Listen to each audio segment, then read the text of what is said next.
Alright, so we're back here again at our life. I think we were talking about, like, doing a play or something with our cousin? You didn't answer her, but you never knew when it came to Cove. He could be pretty blunt at times. It's been a while since I played this, so I don't know if I remember correctly. It's too bad Derek isn't in the neighborhood today. I like him. Oh? Yeah, he's a good person. I knew you'd think so. I think Lee likes him in a different way, maybe. So, exactly how much do you like him? Or maybe there's someone else that I haven't heard of yet? Lee wiggled her eyebrow at you suggestively, and you knew exactly what she was implying. Oh yeah, Chloe's mom!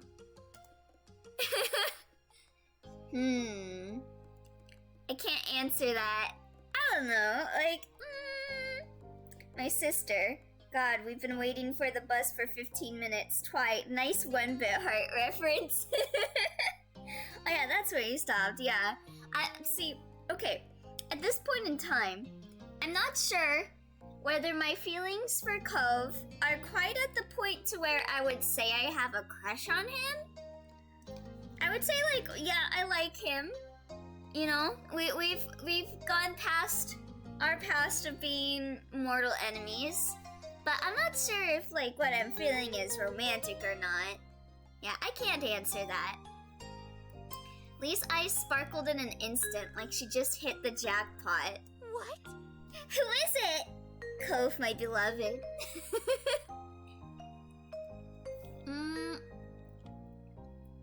Oh my god, Kyra's the mom, right?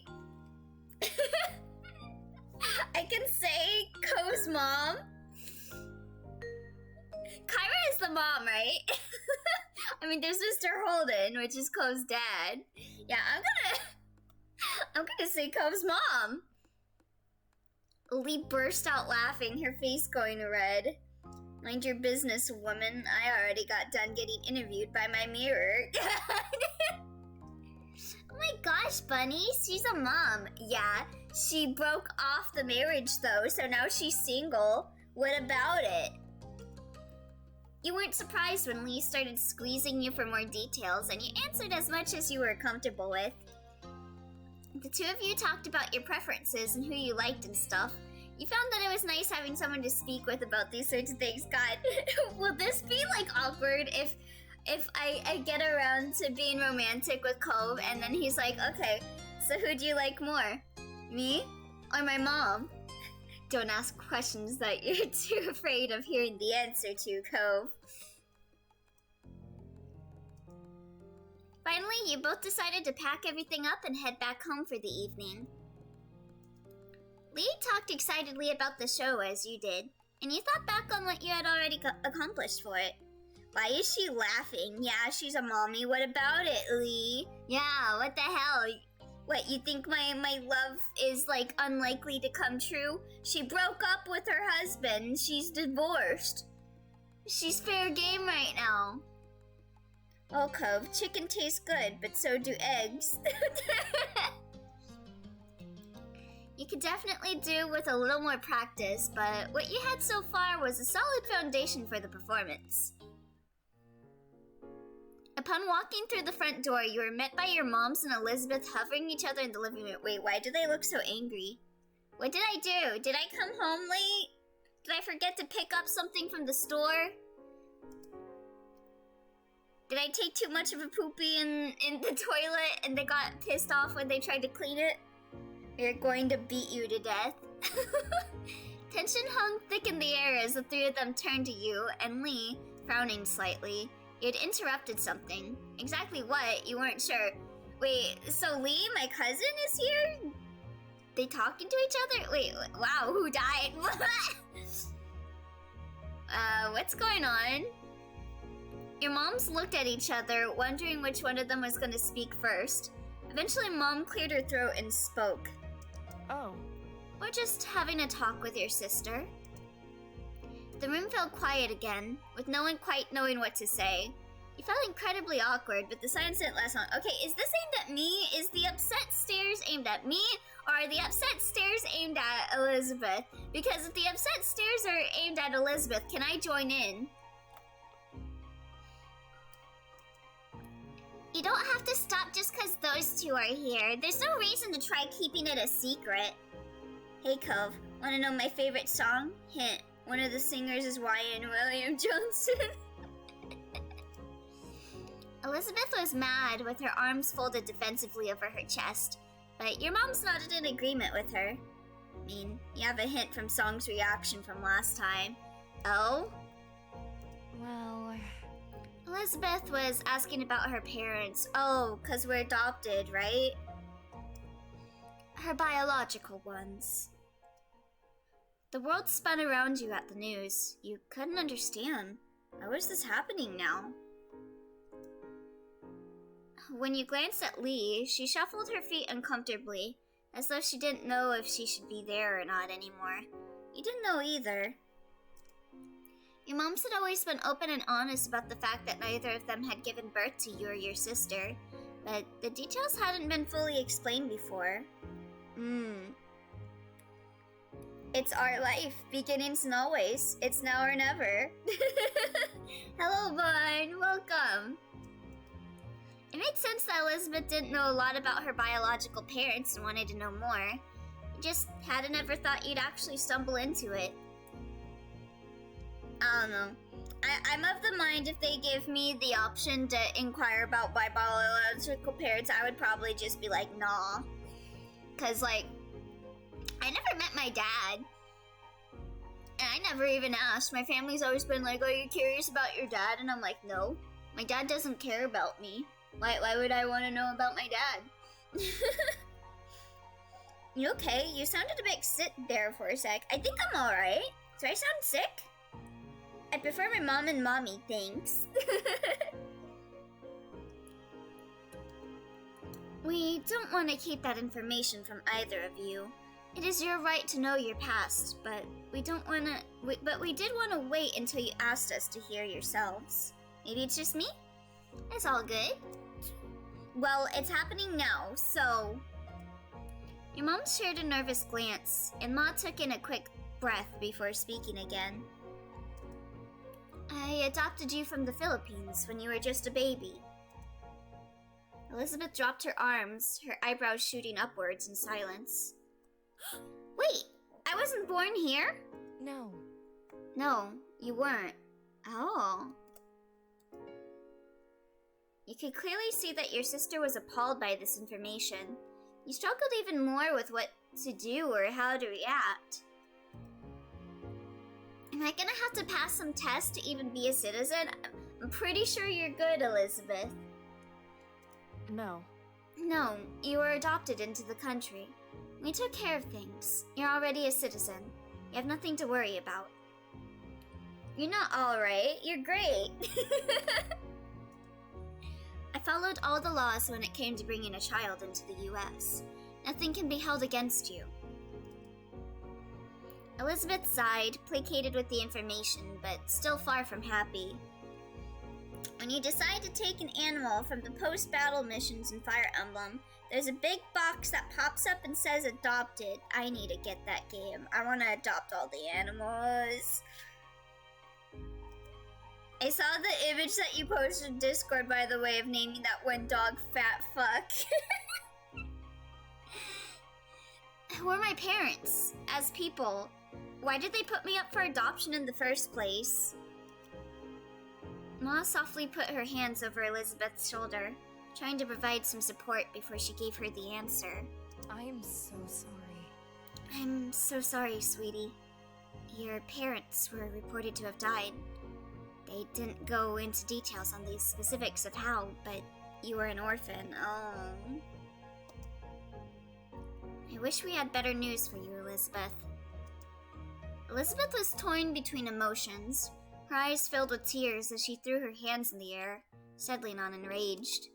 Great! So I can never meet them, even if I wanted to. Not that I could have anyway, since they lived in another part of the world when they were still alive. My Discord name in another server is currently the enigmatic Fat Fuck, yes. Elizabeth turned her back on you and your moms and stormed off, sprinting up the stairs into her room before anyone could stop her. I have to go and talk to her. Ma immediately started to follow her, but Mom gently held her by the arm and shook her head. Oofins McPoofins. Elizabeth. I can't say I understand, but... man. I know from like a friend standpoint, seeing someone going through the same thing. You should give her a little space to process it all. Your mom's head hung low, but she stopped walking. With Elizabeth now gone, the two of them seemed to remember you and Lee were still standing awkwardly off to the side. Found it? What's this? What is this? Adopted! Oh my god, what the fuck is that? What the hell is that? Is that a monkey? What is that? It's so zoomed in, I can't tell. Can I like zoom out? Let me zoom out. Oh wait, no, okay. I don't know why I thought, okay. I saw the dude from Fire Emblem Fates, and I thought like the hand was like a shadow, and that it was like one of those alpine gorillas like facing to the left, and had like some weird headdress on or something. But no, it's the fucking dude from Fates. Goddamn. Heron from Fates, he is not a monkey. He's like a weird goo thing. He looked a little like Winston Overwatch, like at first glance. Yeah, if you look at it, like look at the hand as if it's not a hand. Maybe like block off the left side of the image, because I saw it like extremely zoomed in. So it looked like it was like a gorilla, like facing to the left to me for some weird ass reason. Like he was in the darkness. I don't know. Anyway. Yeah, I didn't notice until I zoomed out. I was like, oh wait, that's the dude from Fates. I'm sorry you had to see all that. It's not how I expected it would have happened when the time came. Pictured him adopting you. But since it's the topic of the day, Bunny, is there anything you'd like to ask? You deserve to know, after all. Lee patted your back and gave you a supportive look. No, I don't want to hear. Not now. Yeah, like, I've always had the option of asking to hear about my dad, but I never asked. Like, I don't give a fuck. I care more about the people that care about me right now. If my parents aren't gonna seek me out, then I don't want to know about them. That's perfectly fine. I understand. You can always ask later if you ever change your mind. You smiled at them gratefully. It was nice to know they wanted to be open with you about the topic, even if it wasn't a talk you wanted to have right now. No one seemed to have any words after that.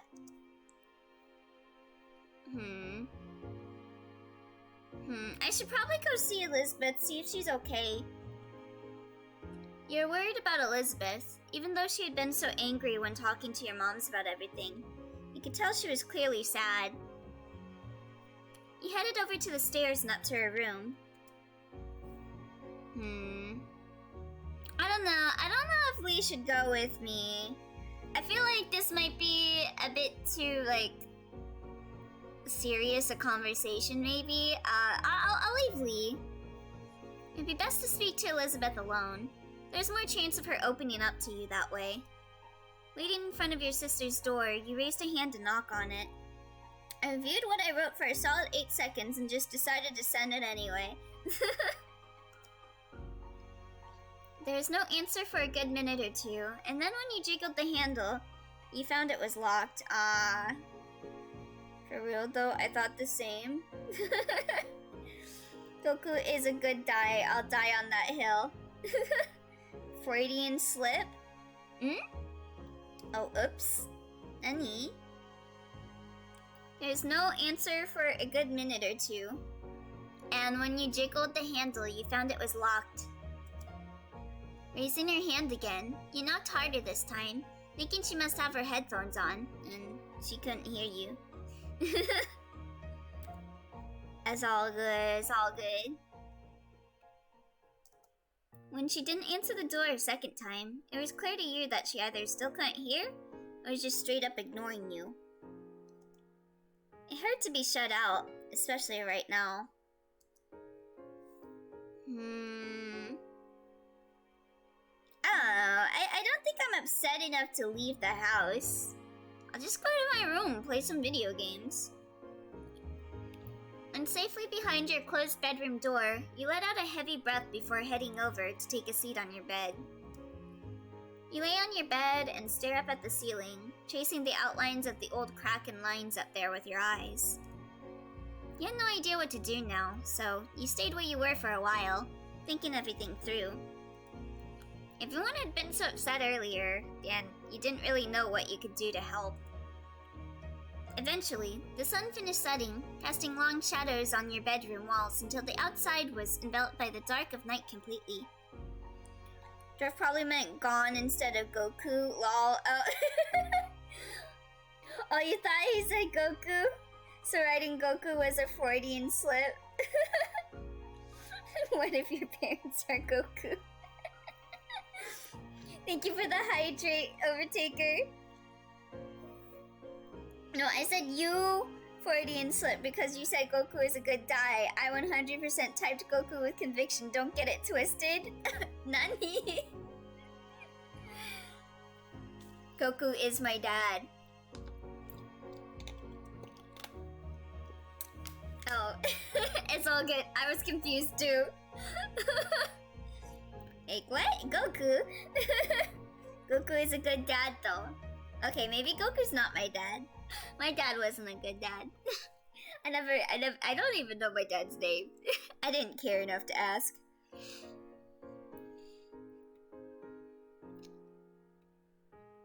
A sudden knock drew your attention, causing you to sit up straight. When you realized it wasn't coming from the door, but the window, your head snapped towards it. I didn't mean your dad. I mean your video game character's parents. My video game character's parents are my parents. I'm self-inserting, okay? Goku is a good dad when he isn't made to fight Cell in Mortal Kombat when he's like 11. Well, if they're Goku. You didn't even have to question who it was. There was only one person who would have come tapping at your window, especially at night. What if they're Goku? What if my dad is like Tucker from Full Metal Alchemist? Piccolo is the real good dad. Hold on a goddamn second. He's tapping on your window? Yeah, Cove's like being a regular old Romeo. Gohan getting his ass kicked, Goku simply gets stronger. Look at the view from that window. You're like 8 stories up. He was 100% correct that Gohan could beat Cell. If Goku's Elio's dad, does that make Elio Goten? Nani? He was in fact correct. Is he a goddamn window washer? How is he up there? I guess he's got a ladder, cause he's done this before. You moved closer and looked out, sure enough, seeing the familiar head of green hair on the other side of the glass. In only a moment, he had the window unlatched and opened for him to enter. Cove pulled himself in through the window with ease, standing straight in your room and dusting himself off. Elio, just remember to begin and always pet the fox. Hello, Kurama. I feel like that's been mentioned. Nani? Oh, that Cove has... Yeah, I think they mentioned that Cove went up on a stair before. Cove, what are you doing here? No hilltop. When he saw you, he seemed worried, and he ran a hand through his hair before speaking. I came to the front door. I wanted to just come by, but your moms told me they didn't know if you should be bothered right now, that I should come back later. I know they wouldn't have said it, like, if you were working on some school stuff or whatever, so I got worried. I thought something bad happened. Aw, that's really sweet. It's not a ladder, it's a step ladder. Oops, wrong game. Oi! Having no dad is better than having Sho Tucker as a dad. See, that's the real reason I don't want to know about my dad. What if my dad is Sho Tucker? Be like, oh, so that's what happened to my childhood dog. And then you climbed up the side of my house? You smiled, feeling unrepentant... Wait, what? Feeling unrepentant for disregarding your mom's ruling. I mean... How else was I supposed to get in? You couldn't quite believe he had really showed up for you like this, but then again, you shouldn't have been surprised. He's done it before. He was always there for you. Are you okay? Well, what happened? Ko pulled your desk chair next to your bed and sat down, his long legs bent in front of him. You fidgeted a little with your bed covers, not quite knowing what to say, but he was willing to wait.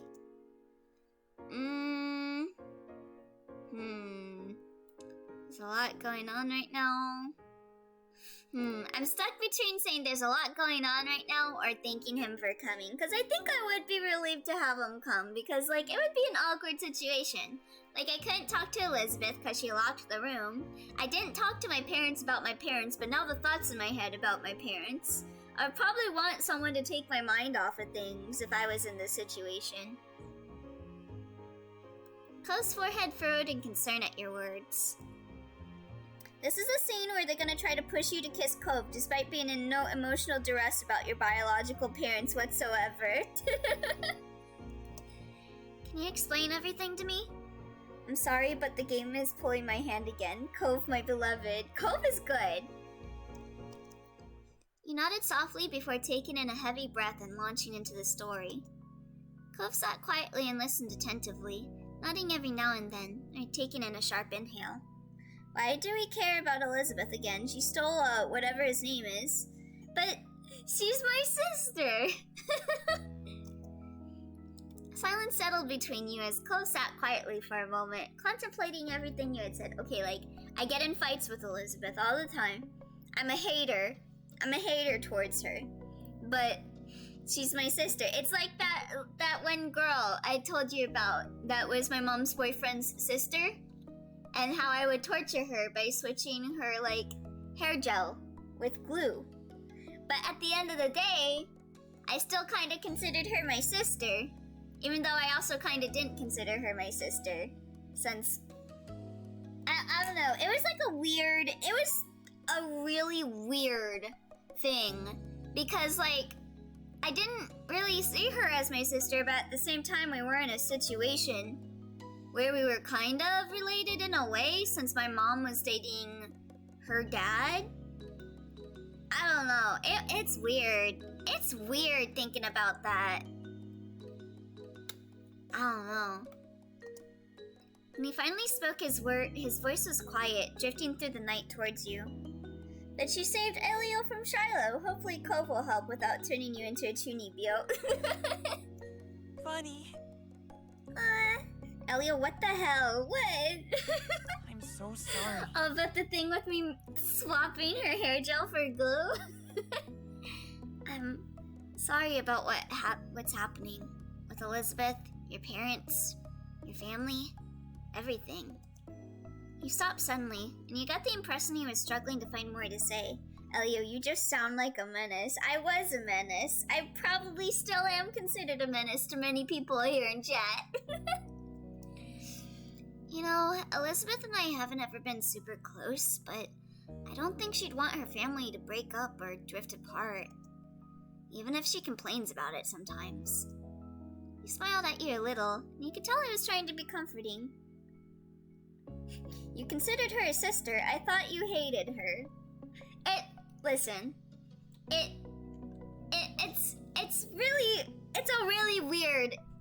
it's a really weird relationship that I had. I don't know.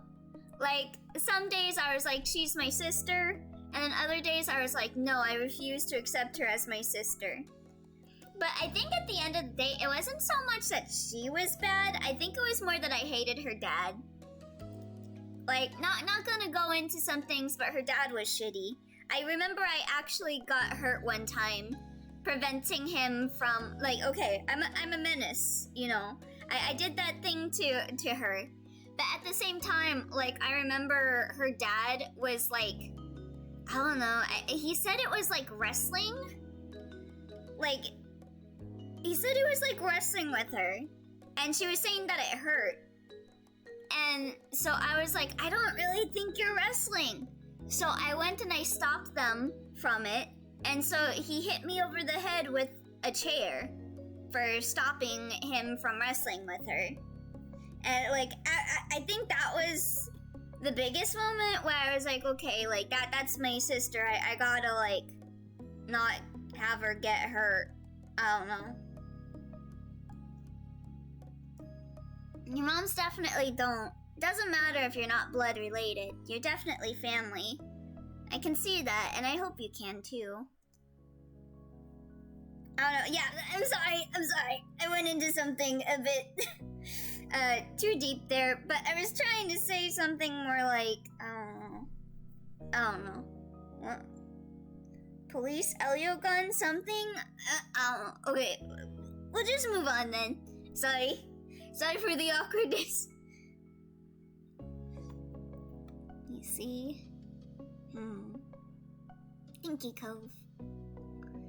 His words had made you feel better, but you knew it was true. You loved your family. Elizabeth cared about it too. She was just hurt. That's messed up. I wanted to say something smarmy, but even I couldn't. LMAO. Must have gotten hit over the head with a chair.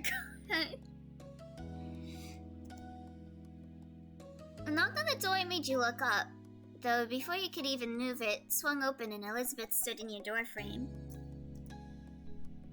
She walked closer, and you didn't quite know what to do or what she was planning on saying. So? Would you mind going? I want to talk to just Bunny. You can come back. It's not gonna be forever or anything. Cove seemed equal parts concerned and skeptical. Leaving now wasn't a concept that thrilled him.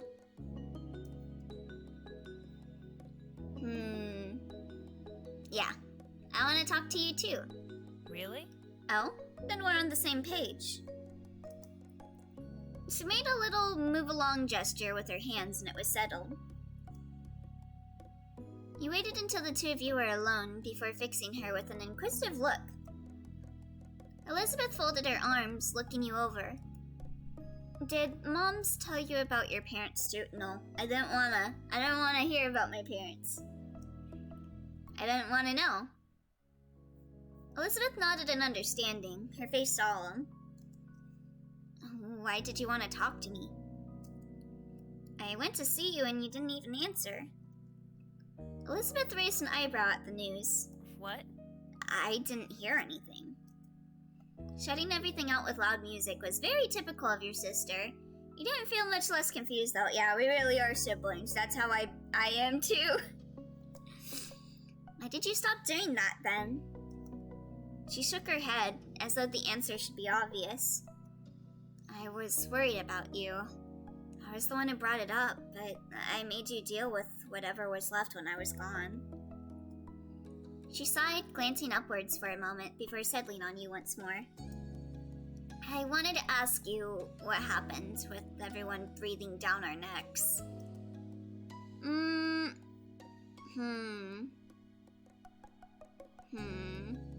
I don't want to say these two. I don't know if I should thank her.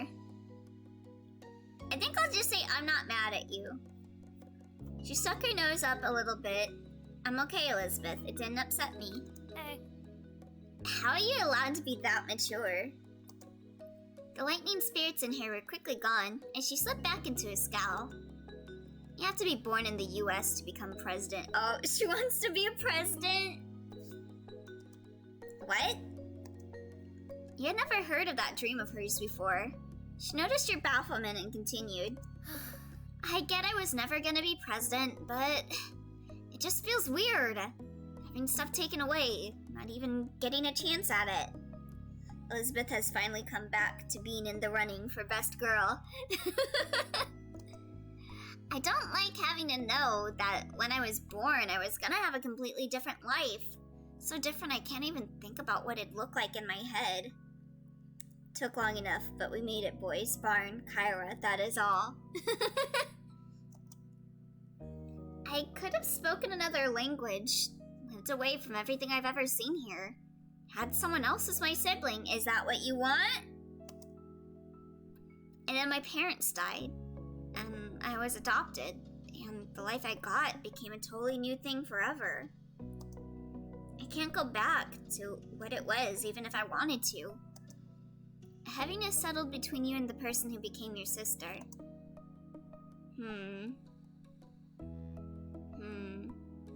I don't know. Personally, I don't really understand. I don't want to say that I understand the situation, because I haven't been through this situation. Okay, like, I know my character has been adopted, but I personally haven't been adopted, so I don't want to, like, I'm self-inserting here, so I don't want to pretend like I know. I can't see that other stuff as being my life. The one I have is what my life is. Everything else is only what didn't happen. Elizabeth watched you seriously. She's still trying to make sense of this to you and herself. I don't know why today was the day. Nothing came up to make me ask the question. It was just something I had in my head for a while. It was just me and Mom's in the living room. I just kind of said it, finally. And there you go. I said best girl, not best MILF. Oh, right, my bad. Having stuff gotten away. Yeah, like Shiloh. It's fine. I'm over Shiloh. I'm over Shiloh. She shifted from one foot to another, relaxing her stance just a bit. She also spoke more gently. Learning about them and what happened doesn't change how I feel about our family, Bunny. She smirked, fixing you with sharp eyes. I'd already figured a long time ago that moms weren't our biological parents. That wasn't news. Yeah, I mean, none of them have white hair, so... I mean, they might eventually get white hair, but...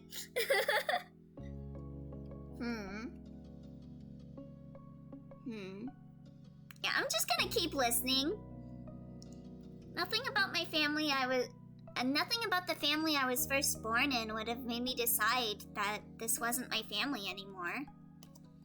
If you had hoped you'd be free of my big sisterly status, don't think you're so lucky. Let her cook. She bumped her shoulder against yours playfully, her lips tilted at the corners. You'll always be my little brother.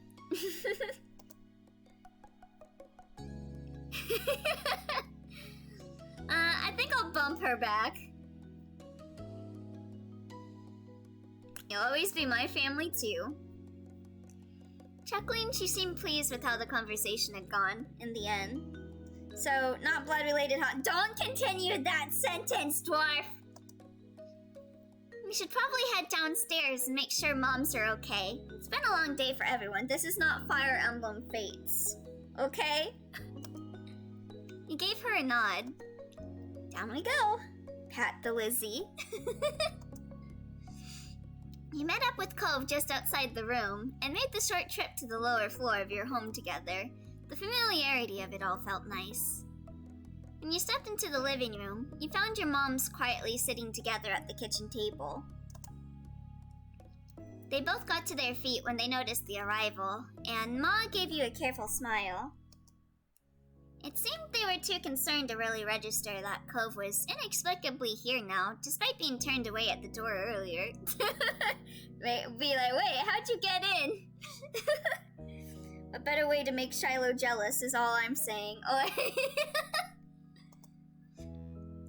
we're so glad to see you. Everything's alright. It's wonderful, sweetheart. Really wonderful. Ma then came over and wrapped her arms around you and Elizabeth, giving you a tight hug. Didn't take long for Mom to join in, putting her arms around the both of you. Man, what a time to be the two siblings of this story. Like, first I had, like, a dysphoria episode with me looking in the mirror and being panicked because I have issues, and then Elizabeth talking about her family. Hands over tissues, thank you, song. It has certainly been an episode. This really was the our life. I really couldn't have asked for better, kiddos. We love you. Oh, her expression. More than we could ever say. It looks like she's about to cry, but she's like keeping herself from not crying. As someone with the amount of way too many sisters, I can confirm that we do not, nor will we ever, call each other sister or brother, unless we are being the most sarcastic bastards this side of the Mississippi. Yeah, you only actually call them by their title, I guess, when it's like a really sappy moment. Moms! You're smushing me! Y'all chuckled, the rumble of laughter shaking you all as you continue to hold each other tight. I love you too. They both pulled back eventually and grinned at the two of you, and you knew that you all had each other, and you always would. Sibling in VNs and books. Hey big bro, hey little sis, actual siblings. Sup fucko, what's up bitch? Hey, I hope you're alright. Lee came up towards you, a soft smile plastered on her face. Yeah, sorry for just leaving you like that, Lee. That's a lie. I always say sister. I hardly know her. Well, that's because that's you, Twy. I was wondering how long it was going to take you to say that. And are you okay, Elizabeth? Elizabeth rolled her eyes and huffed a breath, and you knew she wasn't used to showing her vulnerable side. Fine. I'm doing fine. Lee nodded, though you could tell she didn't quite believe her. Well now, since we're all here, how about we do something together as a family? That sounds like an excellent idea. We should have some fun before the night's over. Totally! I like the sound of that. Yeah, okay. Why not? Yeah, Cove is our honorary my husband, so that he'll be included with the family. You hit the smile that threatened to tilt your lips, knowing that Elizabeth must have been in a good mood if she hadn't even teased Cove for being part of it. No matter what she could have said about it, you wanted him to be here. The two of you had practically grown up together over the past 5 years. Siblings in literature, hello brother, hello sister. Siblings Ira, what's up fucker, why do you have my phone? Fuck you, that's why! Who's got a suggestion? It should be something we can do here in the house, with everyone in the same room. Time to play Monopoly!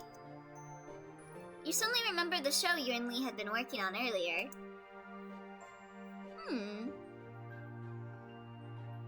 Maybe we can do our show? Oh? A show? This is the first time we're hearing of this. I'm intrigued. Yeah, I'm not gonna turn down the chance to be a theatrical piece of shit. Wonderful. This is me we're talking about. I'm a theater kid. It would be amazing if you put it on for us to watch. Oh yeah, I need to see what you've cooked up.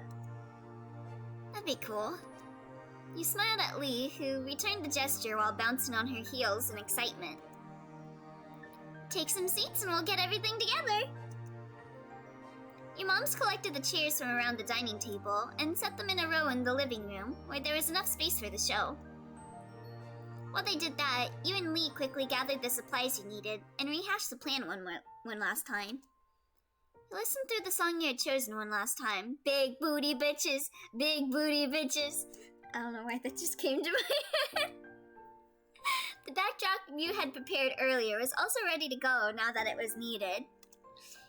When the two of you returned to the living room, everyone was sitting and chatting amongst themselves while they waited. The group quieted down when you and Lee stood in front of them on your makeshift stage. Lee was buzzing quietly with excitement beside you. Yeah, okay,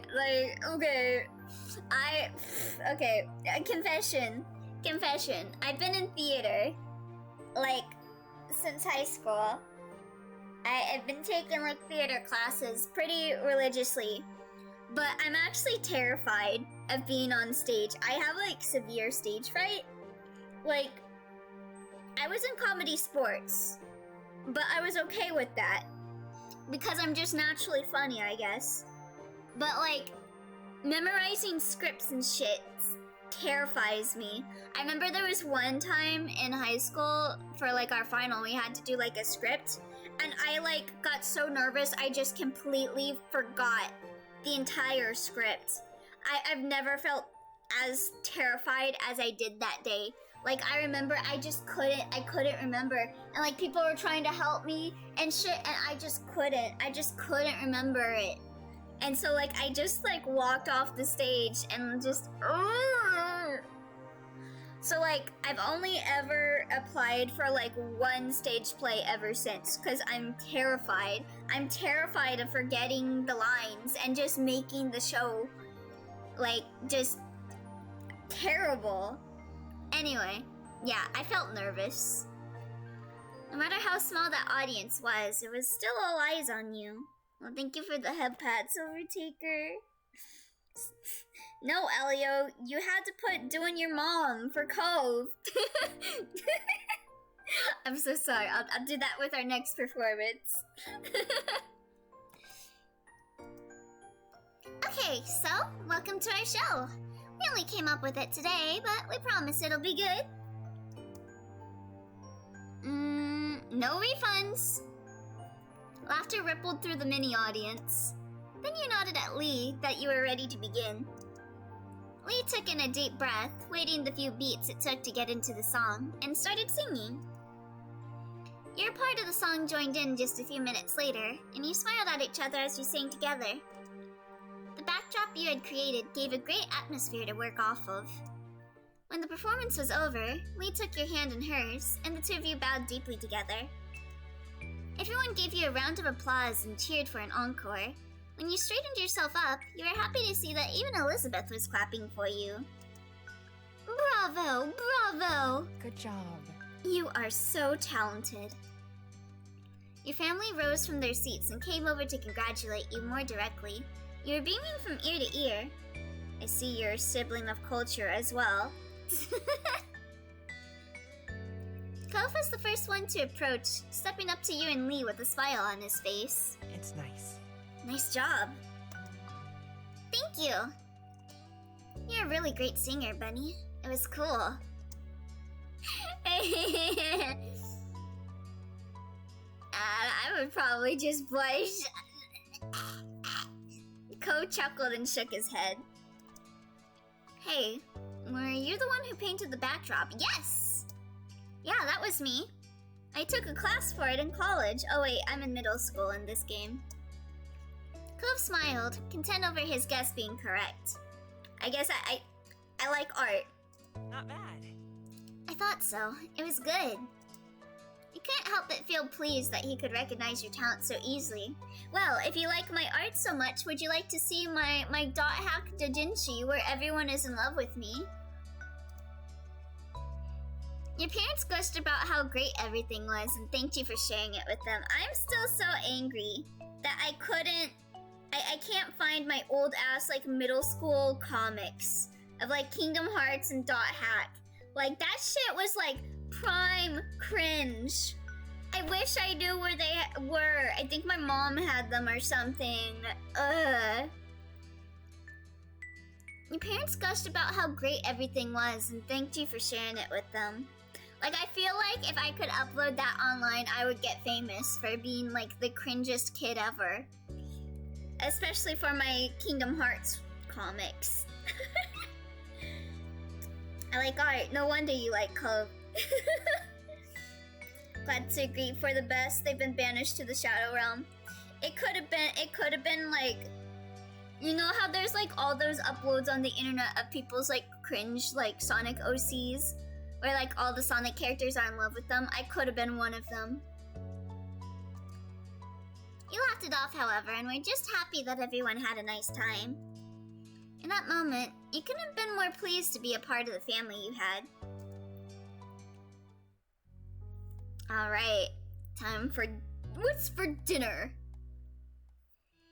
Sunlight shone through the windows as you sat in your living room, your home photo pressed to your ear. Cove was on the other end. In the grand scale of the Kingdom Hearts universe, a dot hack world in future Kingdom Hearts games isn't entirely possible. Yeah, Disney just has to acquire CyberConnect 2 and ensure that we'll never get another dot hack game ever, because it doesn't make money. It's been shaping up to be an ordinary day, just like any other, until COVID called unexpectedly.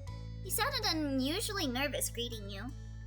You listened silently as he kept talking, his words stilted. So, I was just wondering, do you want to come over to my house for dinner tonight? I hope this isn't a reenactment of when I went to a friend's house and choked on a sausage while their family watched me. We're not gonna have sausages, right, Cove? What a wild chapter. The question came out strangely, almost like he'd rehearsed it a few times beforehand. Is this a date? Are you inviting me on a date? Wait, what's the name of the one you just picked? Dinner. Your eyes widened a little. You hadn't expected this to be the reason behind the call. Yeah, I'll go. That's... It was... huh? Oh. Seemed like Cove still had more to say and you just interrupted him. Whoops. Ah, shit! The sausage incident. Cool. Well, you know what's wild? How fast I folded and joined the MTG cult? MTG?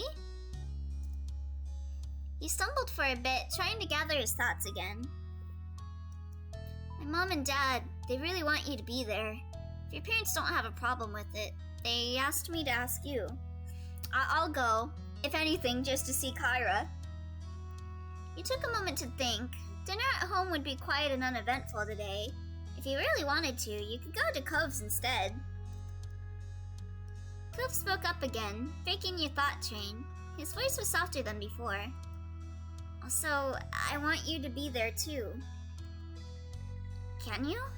Come over? I mean, have I been to Cove's house actually? Is this like the first time that I'm going to his house and not him coming to mine? Yeah, I can come. Thanks, Bunny. I'll let them know when I can. You sounded noticeably relieved by your response. Was you coming over for a dinner today that serious? He probably felt awkward, because he's still awkward with like his parents being together, right? So he probably wants someone with him. Unless he wants to ask me on a date, either way I don't mind. It's a collection of sorcery. Huh? He spoke to you for a little while longer to explain what time to come over and other details, then hung up. And that was that for now anyway. Soon enough, the sun dipped out of the sky and evening came. It was time for you to head over to Cove's house. After letting Elizabeth know you were leaving, she didn't look away from the TV, just grunted. You made the small journey across the street. You knocked a couple times on the heavy door to the condo. As you waited for an answer, you found yourself contemplating being a guest while both of Cove's parents were here.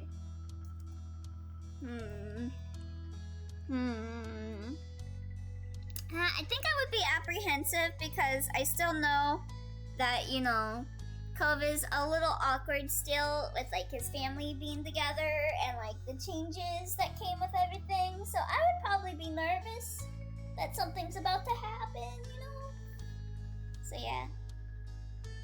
You didn't know what to expect from their from this dinner party. You didn't get too much with your thoughts though. The door opened soon enough. Cove's mom, Kyra, stood in the frame, smiling warmly at you. Come on. Hey, Bunny. Welcome. Please come in. Don't mind if I do. Oh, some might say it's even a gathering. Oh, Magic the Gathering. Oh, I see. I remember I tried getting into Magic the Gathering in, like, middle school. I remember, like, everyone at my school was into Magic the Gathering, and I was like, can someone play Yu-Gi-Oh! With me? No one would. She opened the door wider and moved to make room. You stepped inside, allowing her to shut it behind. Okay, wait. Some people would play Yu-Gi-Oh with me, but there was no one around to play Pokemon or the Dot Hack card game with me. I don't think there is anyone ever in the history of ever that has ever had a TCG tournament with the Dot Hack enemy card game. I feel like that's just something that never happened. They released all these card packs, and then nothing happened. Kyra. Dot Hack had a card game. Yes, it did. It's called Dot Hack Enemy, and it has some funny-ass cards, like a coma event, where you turn the enemy that you're fighting into a coma. Be the change you want to see in the world. Yeah, if I can find, like, PNGs of all of the cards, I will arrange a Dot Hack TCG tournament. 10th stream anniversary, Dot Hack TCG tournament. Hell yeah. Also, I find it funny because I had the cards, but I didn't know how to play the game. Mostly because there was no one around. No, wait, there is a coma card. Hold. There is. Let me get it. Dot Hack enemy coma card. There is, in fact, a coma card. Here. Let me show you.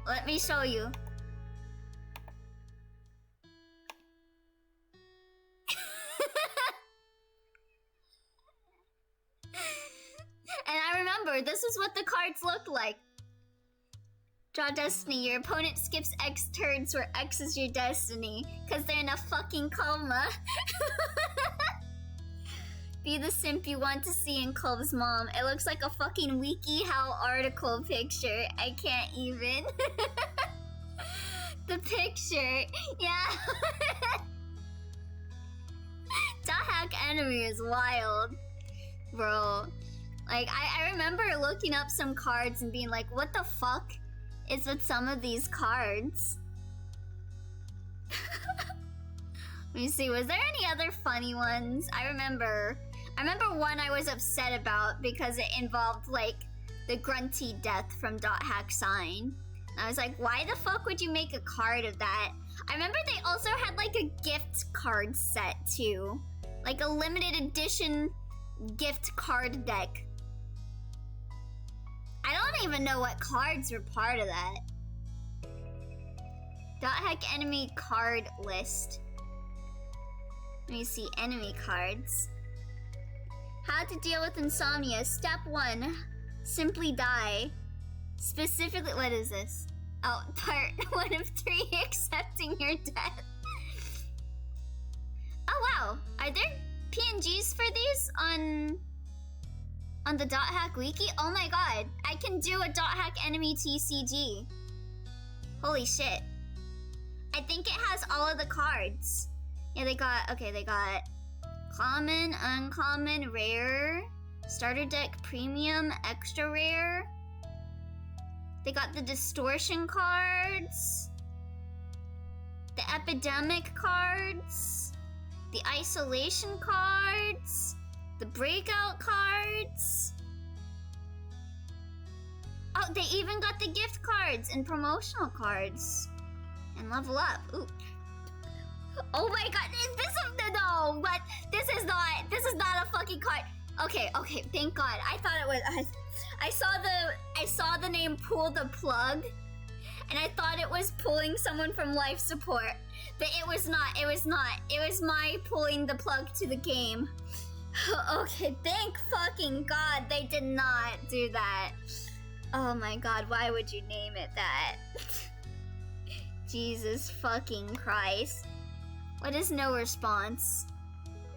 Okay, it's just someone not replying to request to play the game. Thank fucking god they didn't go there.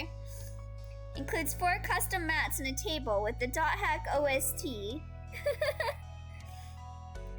Time to get back into GU and beat the shit out of Gaspard and take what little joy he had in the world away from him.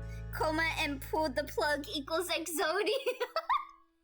I wonder, is there like an Exodia-esque character in this game? Let me see. Oh, probably Kubia, because there's Kubia Stage 2, Stage 3, and Stage 4. Can you combine these? It says they're ultra rare. Okay, it relies on the use of Kubia cores to summon it. Okay, yeah, I think Kubia is the Exodia of the game. So you need core A, core B, core C, and core D. Ooh, okay. Spot 7 Gamora class monsters in play. Once out, Kubia's strength takes over. This reward, which shuffles the discard pile into the deck, can extend the game length, but limits the effectiveness of Kubia Core B. If you tend to battle a lot, you use effects that draw extra cards frequently. Ooh. Let's go. Anyway, sorry, I got distracted. Back to the game. Yeah, Cove, do you want to play Dot Hack Enemy? I've got the Coma card and the Pull the Plug card. I'm kind of a big deal. She opened the door wider and moved to make room. You stepped inside, allowing her to shut it behind you. They got a pretty looking house. Thanks so much for coming over. I know it was kind of last second. Thank you for having me. Of course. Just make yourself at home. It's not my home, but I've been given permission to say that. Well, if you have permission to make this your home, I'll make it my home too. But not by us being related through, like, me marrying your son. Through me marrying you. The house also has a pretty MILF. Hey, Bunny. Welcome to our humble abode. You jerked your head towards the sound of Mr. Holden's voice. He waved at you briefly from the kitchen, with his back turned and a large spoon in hand. I also wonder, since I answered that my crush is Kyra, am I gonna, like, have that, like, moments of simping over Kyra now? Hope you're hungry, because I'm whipping up a lot of tasty stuff. True to his word, you heard something sizzling on the stove. You closed your eyes and inhaled. It smelled spicy and savory. With Mr. Holden busy, and Cove nowhere to be seen, it was just you and Kyra. She gave you a wry smile. Hey yo, I like where this is going. Emotionally unstable MILF and the house husband she's in codependent relationship with. He sure is. Well, I've been barred from cooking the entire time. I'm staying here. Can you believe that? She nudged you with an elbow. Mr. Holden scoffed good-naturedly, then spoke from over his shoulder. Yo, that expression, right? You're on vacation, Kyra. You need to accept that already. She yelled back, amusement obvious on her face and in her tone. People still cook when they're on vacation. Everyone's gotta eat.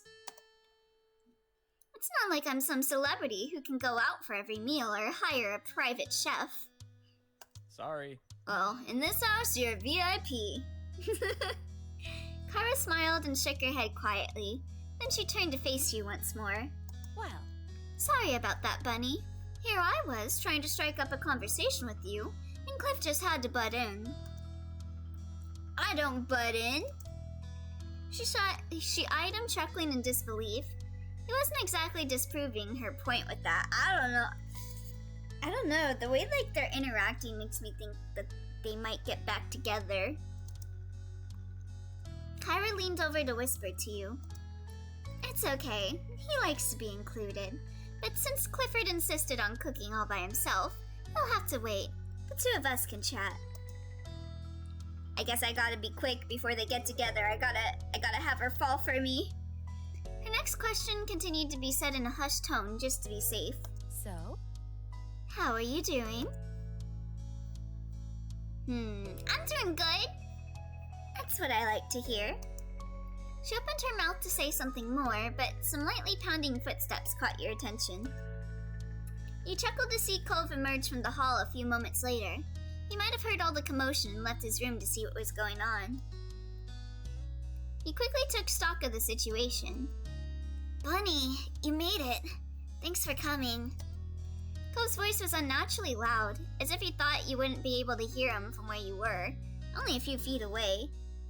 Barn, are you simping for Kyra? If so, can I join? Hi, Cove. You doing okay?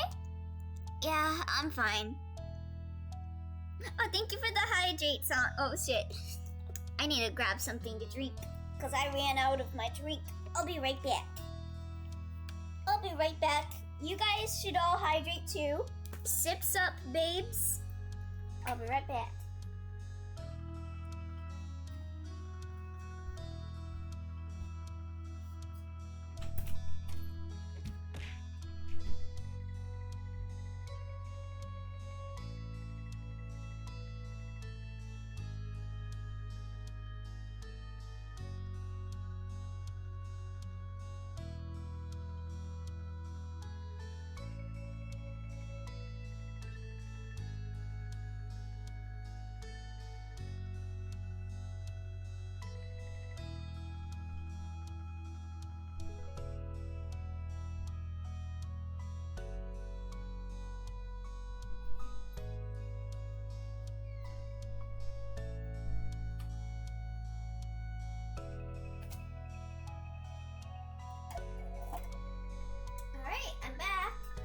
I got some nice chalky milk. Oh shoot. Did I unplug my monitor?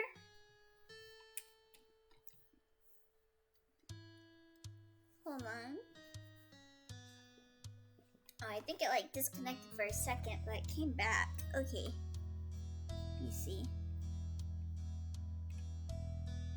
Where was it at? Was it this one? Was it this one? Honey? Chalky milk! Nesquik, yes! I got some Nesquik! Alright, here we go. Let me... Okay, there we go.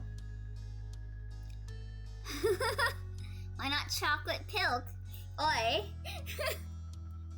How dare you do what is necessary? You're out of line, but you're right. Yeah, y'all thirsty. Y'all need to hydrate. I say this because I'm one of y'all.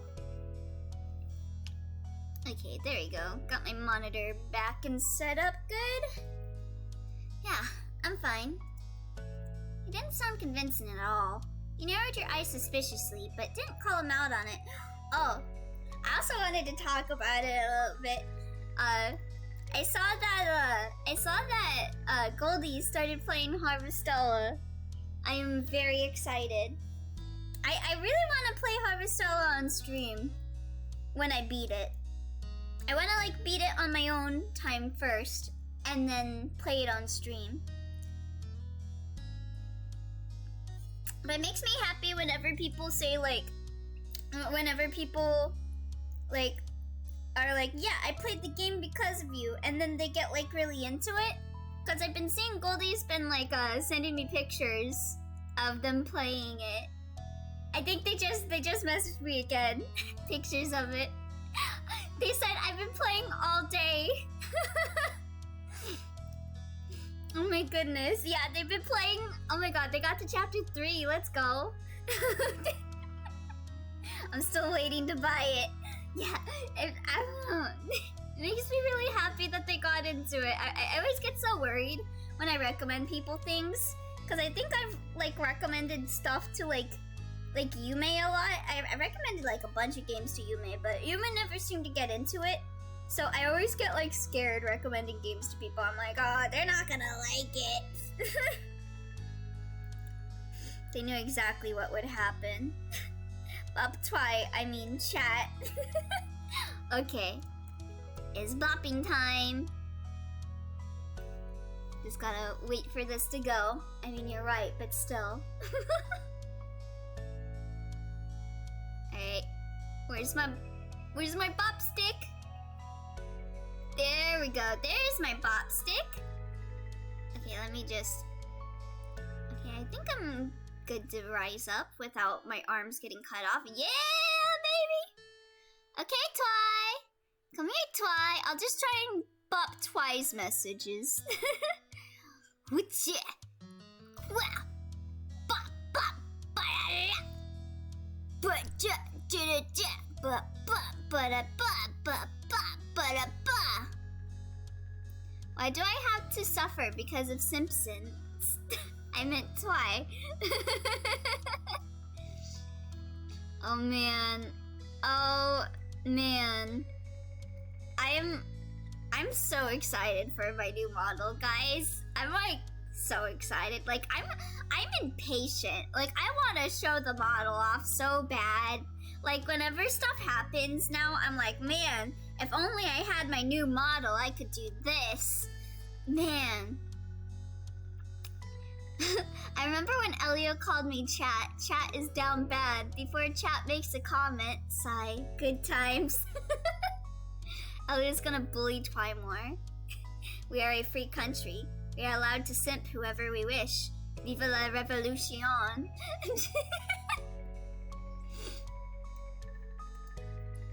I'm gonna simp for your mom, Cove. Is that okay? If you could talk to him alone tonight, maybe you'd ask him what was going on then. It was when you glanced away from Cove that you spotted his parents watching the two of you interact. Cove noticed their stares too, meeting them with narrowed eyes. Oh. So... Are we having dinner now? Not yet, bud. I'm still cooking. Alright, I'm gonna go back to my room. Yeah, I wanna see what his room looks like. I think this is the first time I've been in his house. As he turned to leave, he bent his head to the side to face you. You coming? Yeah, I wanna see what games you got. You got Minecraft? The question was quiet, but you heard it clearly. You smiled, pleased that he asked, and nodded in the affirmative. Cove turned fully and made his way down the hall. Have fun, you two! We'll call you when food's ready to go. With that, you followed after Cove. The two of you made your way down the hall. Let me see. Yeah, this is the first time I was invited to see Cove's room. Cove got to the door first. Opening it and stepping inside, you joined him. We're going into the forbidden land that is known as Cove's room. Is it messy? Is it clean? Does he have Maria cart? Liberté, égalité, fraternité. Oh, he's got... Oh my god! He's got like a fish tank! And it's a nice big one. He don't got one of those shitty little bubble tanks. And he's got like little posters of fish. Oh, I like his room. I like his room. It looks nice. Got like a... Is that like a bunk bed? What is that? Okay, I don't think that's a bunk bed, but that's a little weird. Having like a thing above the bed like that? I don't know. I don't know. Like, it doesn't look like a bunk bed because it's like a different size from his actual bed. Why would you have that over your bed? What if it like falls? Fishy. Fish. Fish, fish, big fish. I know a thing or two about big fish. Cool room, bro. You look cooler with my clothes on the floor. Dwarf, this isn't Kyra's room. Modified bunk bed. Yeah, what is up with that? Okay, but I like his room. He's an animal king. Love him. There was a mat on the floor in front of the door. As you stepped over the threshold into his room, you felt the crunch of sand beneath your feet. What? Is that's sand? You glanced down. Sand was clustered around the entrance. You even spotted smaller amounts of it dusting the rest of the room's floor. What the fuck? You don't take off... Bro, ugh. It's just a personal attic. It's like a drawer under a bed but flipped. Yeah, what the fuck? Anakin hates this. See, though you hadn't anticipated it, you weren't surprised at the sight. Of course, Beach Boy Cove Holden would get his room all sandy. Why? So this is my room. What's with the sand, dude? Like, okay, it's a fine looking room, but are you like your bed sheets all sandy? Is this how you live? Cove is a bit shy as he said so, fidgeting with the hem of his shirt using one hand and vaguely gesturing to the space with the other. Just goes to the beach a lot and goes to his room before showering. Take your fucking shit off. Go take a shower. Don't go to your room and leave the sand all over. Like, look at the fucking... the rag in front of his room. It's like covered in sand. At that point, dude, Shouldn't you be like, yeah, maybe I should vacuum? Like, what the hell? There's stuff you can sit on if you want. Is it filled with sand? Pocket Sand's origins. Fucking never mind, bro. I'm not taking my clothes off and getting sand in it. Why are you worrying about his bed sheets, bud? Listen, I'm just thinking like a bed with like fucking sand in it. Ugh. What a shoot call. He looked over at the desk chair as an option. When you turn back, Cover's already sitting on the edge of his large bed. Maybe I should be glad that he doesn't have a computer in his room. I feel like it would have sand all over it. Yeah, are you trying to make your own beach with all this sand? Not really. But it'd be cool if I could, though. No! Stop! Your room is not a beach. I'm shocked that this is where you draw the line. Why would the bed have sand in it? It's on the floor, no? Bro, he probably doesn't take off his shoes. They probably don't have like a little cubby at the entrance to take your shoes off, and he just marches up with all the sand and just... Ugh! I only play sandbox games. Sorry, Bunny. He'd make his own sandwich. He couldn't help recalling a long time ago. Cove explaining his childhood dream home would be something located right on the shore of a beach. Yeah, keep that shit outside though. Don't bring that in.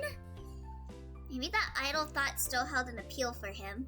It made you smile to think about. No, it made me horrified. I don't want to live with a dude that's gonna get the house all sandy. Clean that shit up.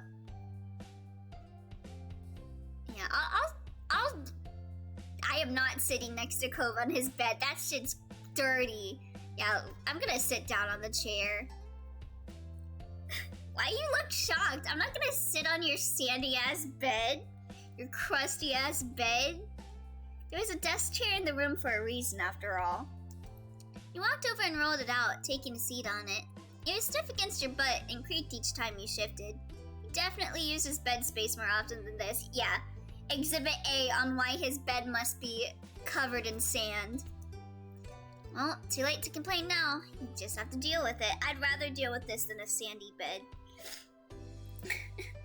The diving goggles just hanging off the bed. With the silence growing, your gaze began to drift. You stared at the bright fish swimming in the tank. Wonder if Cove watches SpongeBob for Sandy. Probably watches it for more than just Sandy. It's probably like the biggest SpongeBob stan. There are a bunch of them, floating to and fro in the open space. They stood out starkly against the green aquarium plants. Now, one thing that catches me off about this is the game has kind of animated backgrounds, like with the particles flying around, but the fish ain't moving. The fish ain't swimming. They're just standing still while the particles fly around the room. It bothers me. How long have you had those fish? I guess. My dad bought them for me not very long after I moved here. I guess it's been years now. Oh, that's a long time. No, don't leave. Nani?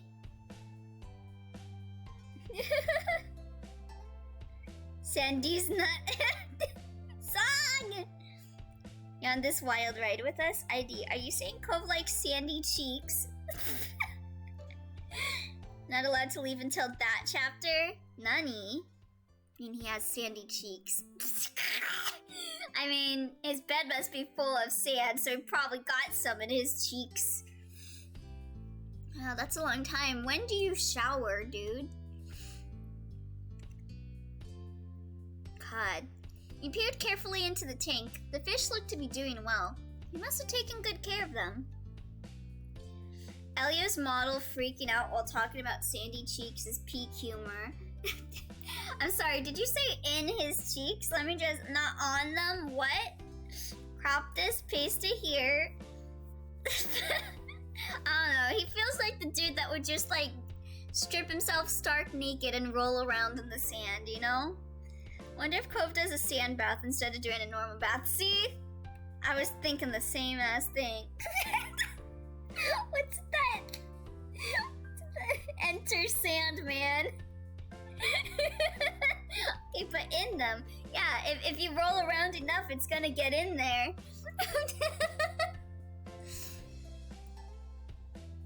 Most of them are small, but there is one especially big one.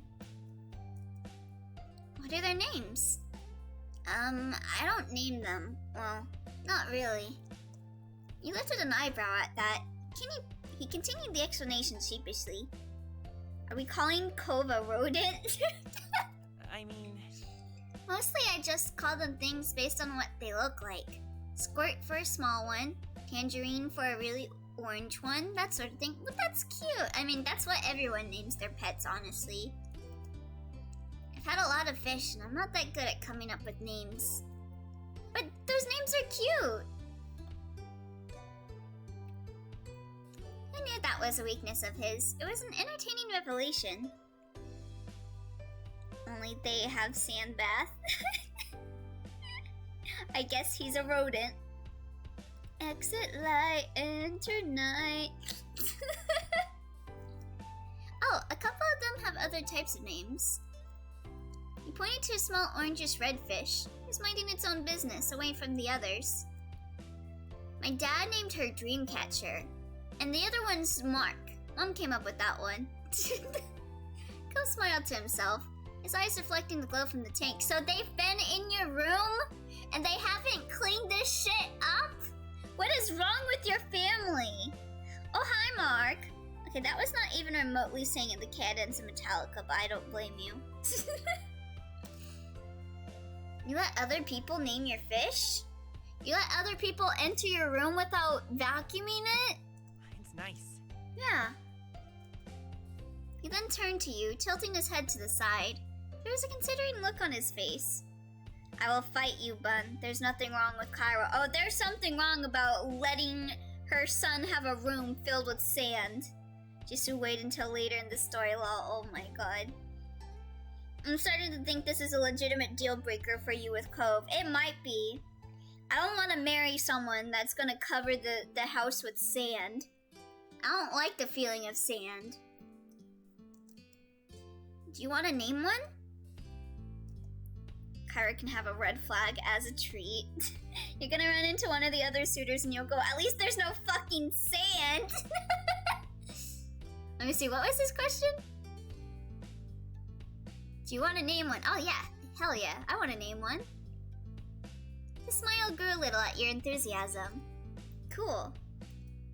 There's a few who don't have names right now, the newer ones. You can pick which you want to name. Pointed each of the recent acquisitions out to you. The first was the smallest fish in the tank. It was completely orange and zipped all over the place, running laps around the others. What if one day you throw sand all over your room? Barn, I think we might have to break up. The second was slightly bigger and red. Its tail was dotted with black spots which almost resembled freckles. I can fix her, but whatever's wrong with her is honestly way hotter. The last fish was the biggest one. Its multicolored scales rippled under the bright light of the tank as it slowly made its way across the vast expanse. This better not be a list. We better get to type this. We get to type this in. Yeah, I want to type this shit in. You went with... Okay, guys. Should I go with the small zippy fish, the medium fish with the spots, or the big multicolored fish? We're gonna decide the name together. Considering I don't go anywhere with sand, that isn't a concern, but I clean after myself, thank God. I don't think I even have a beach in my state. Oh, well, I live in California, so... Kinda wanna go with the small fish. I don't know, what do you guys think? I'm gonna drink some milk while I wait.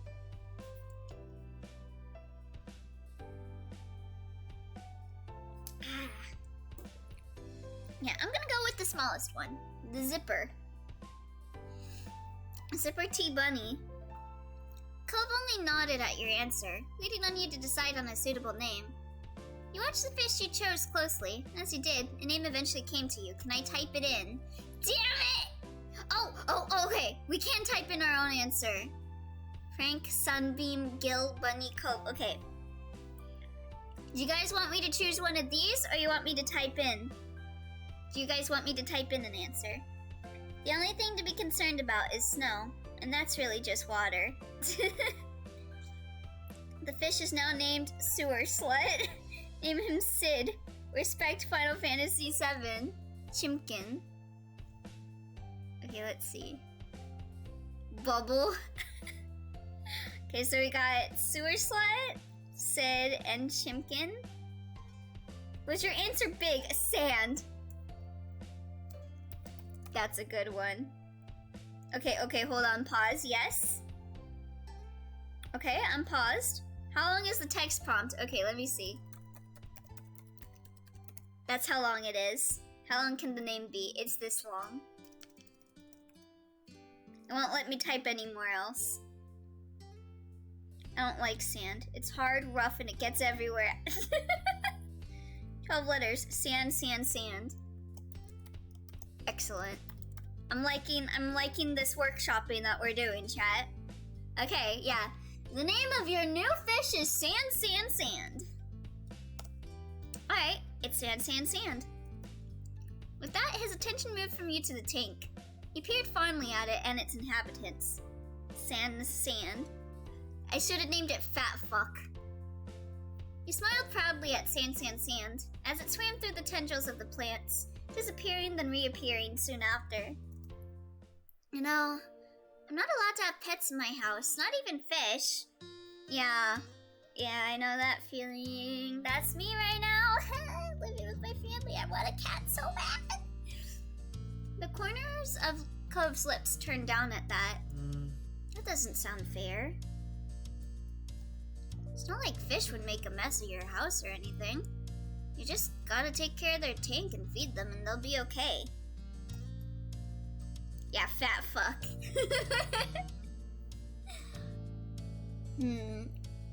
Right? My moms can be strict over the weirdest things sometimes. I want a cat, please. They trust Elizabeth and me to go around the neighborhood alone, but they won't let us have a pet? Doesn't make sense. Maybe when you're even older they'll let you? We had a big fish in home that we called Zeppelin. His shape demanded it. Was he shaped like a guitar? I remember I had a few fish, but like they were like those goldfish that you get from festivals and stuff, so they didn't live very long. So I didn't actually get around to like making up a name for most of them, except for one. One of them was a trooper.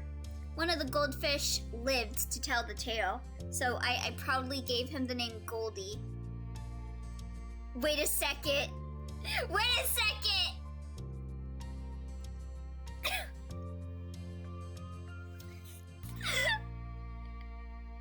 I forgot I had a goldfish named Goldie. and when Goldie died, like the other fish, my mom would like just flush them down the drain, which I hate looking back on it. I don't want to flush the fish down the drain. But when Goldie died, I was like, Mom, can we not flush Goldie down the drain, please? Can we hold like a proper burial for Goldie? And so we took Goldie out, and we lived in an apartment, so we didn't have like a front yard or a backyard. So we buried Goldie like because there's like a parking lot, and there were like plants and stuff. So I buried Goldie there, and I like put some twigs together and pretended it was their tombstone.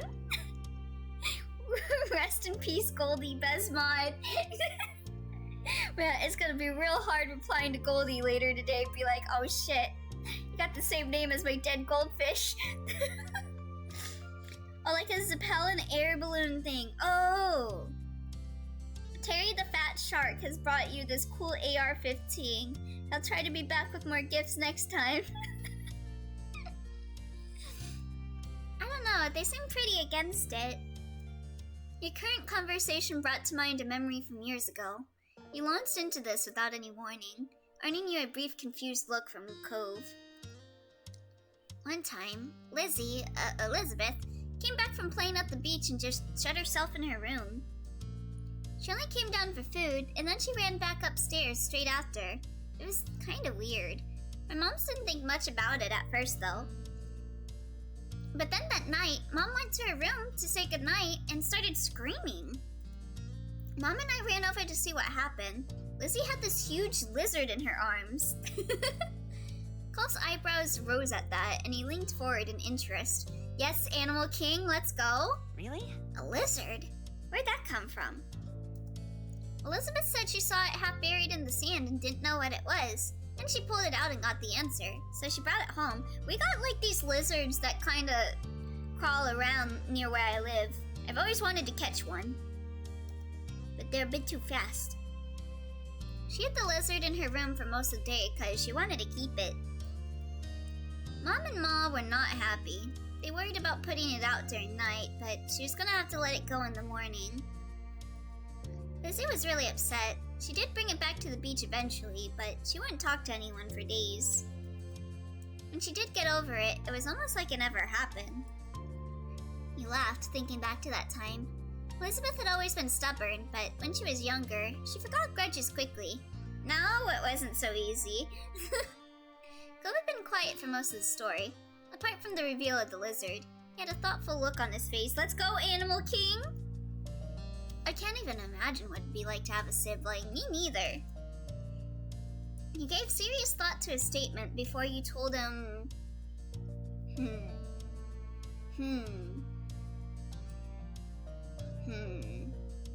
don't know how to explain what it's like. I personally don't understand. I mean, I guess the girl that I talked about earlier, I guess could be considered my sister. But I don't... You're lucky to be an only child, I guess is how I feel with the girl that I was talking about. It's terrible having a sibling, especially if you're the youngest. Elizabeth tells me what to do all the time and says I have to do it because she's older. You're only to be a lucky child. Cove pursed his lips at the words, considering them quietly for a while. Cool. That's interesting. I think your family's cool. Didn't have much else to say, though. On the topic of your family, he considered your relationship with your moms, too.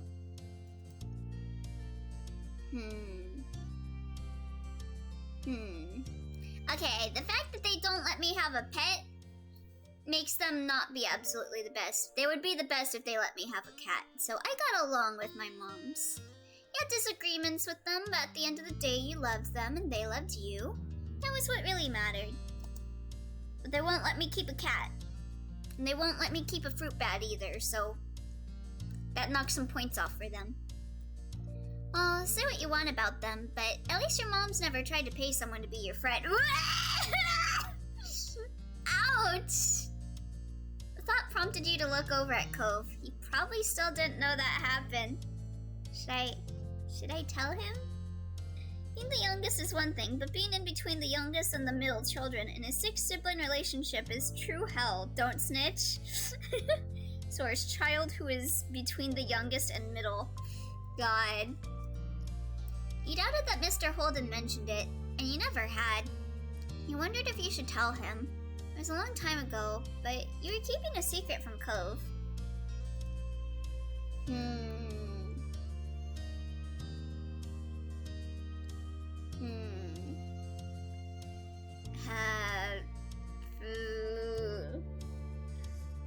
The youngest child is generally a dick. Source, I'm the youngest. Look, there are 4 options to not. It really makes me... they really want you to not tell him the truth, huh? I will violence you. Okay. Secrets were meant to be kept. Mr. Holden told you not to tell anyone, especially not Cove. You didn't want to break his trust. I'll tell him when we get married. Snitches get stitches. Now is not the time. Like, we'll be married and I'll be like, yeah, isn't it funny how we met because, like, your dad paid me to be friends with you? And then he's like, wait, my dad paid you to be friends with me? That's what I was thinking. Wait for him to be stuck. Time passed, but you didn't really notice. The 2 of you were busy, making plans for the rest of the summer, and chatting about your respective days. Now is the time for Smash Bros, not Sad Bros. Eventually, you heard a muffled holler from a different part of the house. You and Cove raised your heads in unison. Oh. It's time for dinner. Cove watched the firmly shut door he had been locked behind for most of the night, but he didn't make a move to get up from the bed. You couldn't see his face, so you didn't know what expression he was wearing. I'm glad you came. Cove peeked back at you from the side. It's been awkward. Yeah, I thought that was why you invited me over. I get that. It's been hard on you, huh? You felt sympathetic towards him. You didn't know what he was going through, but you cared about him. Cove said nothing else and remained sat where he was. Our life, beginnings and always, only ever shows the carefree days of summer and nothing else. You're glad I haven't even talked to Kyra yet. Now would be a good a time as any to ask him why his parents so suddenly wanted you to come over. Is there a reason they wanted me to come over tonight? It hasn't been awkward for me just yet. For just me. Sometimes it gets like this when no one else is around, but now you're here. Huh. I hadn't considered that, but it sort of made sense, in a way. There's another shout from outside, too muffled to actually know the words, but you can imagine what they were. Let's go. Cole finally got up, lumbering away with his shoulders sagged. He followed after him. Elio, I've been saving up points. I'm succeeding. I will soon be able to end you. Nani, what are you gonna do? Together, the two of you made your way back to the living room. As you expected, Cove's parents were politely waiting for you at the kitchen table. Besides the windows overlooking the back of the house, food had been prepared and set. Mr. Holden beamed at you and Cove. Mr. Holden beamed as you and Cove took your places. Hope everyone's hungry. I cooked up a feast. Yeah. I know I am. God, their facial expressions, though. Yeah. Cove's mumbled response wasn't nearly as upbeat as theirs. His parents didn't notice, or they pretended not to. Mr. Holden instead looked at you, grinning. Thanks. Let's all just take a moment to thank our special guest for being with us here tonight. I'm so glad you were able to make it, Bunny, on such short notice, too. Wouldn't you like to know, Weather Boy? I would like to know. Yeah, I'll thank them back. I'm happy to be here. Thank you both for inviting me. Alright. Well, that's it. Everyone, please dig in. You can help yourselves to the food. Upon his encouragement, you looked over the meal spread out in front of you. There was a large garden salad in the center, surrounded by a variety of Mexican dishes. There are a lot of sides and optional sauces to add. Ooh, that sounds yummy. You made careful note of the dishes that had meat. Thankfully, it didn't seem to be all of them. Listen, I'm okay with meat, game. When I said like I was trying to be vegetarian, I didn't mean that I was actively avoiding meat. Like, I'll eat meat. I'm just trying to limit my intake. The three other people here were omnivores. Cove's dad might have made some of the dishes, especially for you, since he was aware of your vegetarianism. I'm not a full-on vegan. I'm just trying.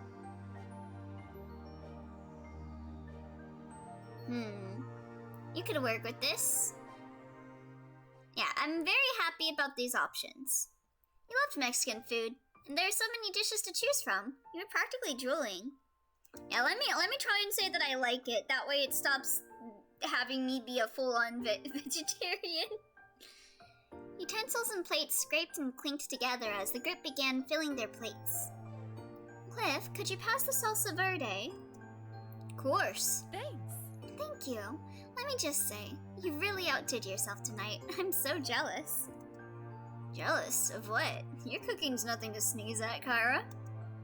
Cole's parents made small talk, filling the silence with what seemed to be barely any effort. You chimed in as well. Did it take you a long time to cook all this, Mr. Holden? Oh Oh, not at all. Sure, this is more than I usually make for me and Cove, but I enjoyed every second of it. Aha. Might have gone faster if you had some help, though. Cove's mom grumbled, but it was lighthearted. Mr. Holden chuckled and shook his head. I'll never forget that the most impactful Breath of the Wild clip I've ever seen was Link pushing a box at the starting shrine while the Breath of the Wild trailer theme song plays. Kyra's expression makes me feel things. Go hydrate, Barn. Not this again. I make the rules here. I say guests don't cook. Even when they're staying for literal weeks? Come on. Even then. Everything looks great, Dad. As always. There isn't an ocean around that can satiate my thirst. Thanks, sport. Glad you think so. Cove smiled. It was genuine, even if it was strained at the corners. Brief silences interspersed the small talk. You piled some food on your plate, waiting for your turn if someone was serving themselves a dish that you had your eye on. Once the food had been divided and things settled down, Cove's parents started talking again. Now then.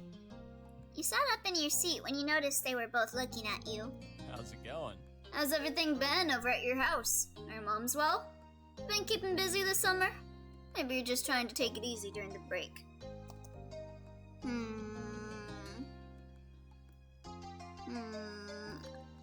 I would probably be surprised getting asked so many questions. I hadn't expected so many questions, and all at once. Still, what else was there to talk about apart from how the summer was going? Mention things you've done this summer. I don't want to mention how things are doing at my house, because the last thing that happened at my house was the thing about Elizabeth being adopted. I'm not sure where to start. There's so much to happen. Know what I've been up to since so much has included your family. Mr. Holden laughed loud and short. You caught him off guard with that. You're getting asked questions because wink wink nudge nudge, parents and meddling in their kids' relationships. Yeah, I have a feeling that's why they invited me over. They're like, oh, you're Cove's crush, so we're gonna see if you like Cove back. A fair point. Let me see.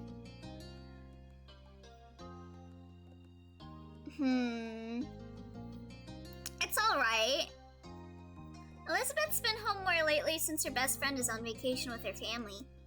She keeps hogging the TV remote and the phone and anything else she can. Though it's not too bad. Let me see.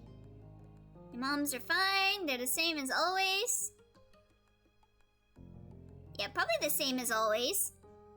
Work is a little stressful, but they said it's normal grown-up stuff, nothing to worry about. I know too well what that's like, unfortunately. And that was that for your question answering. Oh wait, shit. I skipped over a line. Kyra nodded along. You could tell she was actually listening to the words you were saying. She was trying to include you, not humor you. Did you know, Cliff, Bunny is really into the ocean? Mr. Holden's face lit up and he stopped eating so he could lean forward. His arms braced against the table. Imagine not having a crush on Cove. Maybe if he works on that sand habit. Yeah, I could tell, with all the sand. Oh, that's right. Very cool. Yeah, I don't think Cove would be able to date someone if they didn't like the ocean. I feel like that's a deal breaker for Cove. Wait, you don't like the beach? It's just a hobby. There's nothing wrong with that. It's good to do things just for fun. Everyone needs a hobby. I'm thinking of picking up wood carving myself. You couldn't tell how serious he was being about that declaration. Thanks. I've done some wood carving. Imagine not having a crush on Kyra. Cove's parents were definitely the encouraging type, but you could already tell that much about them. There was a lull in conversation as everyone focused their attention on their respective plates. You noted not for the first time that Cove's parents were the ones guiding the conversation. You wondered if you should break the silence this time.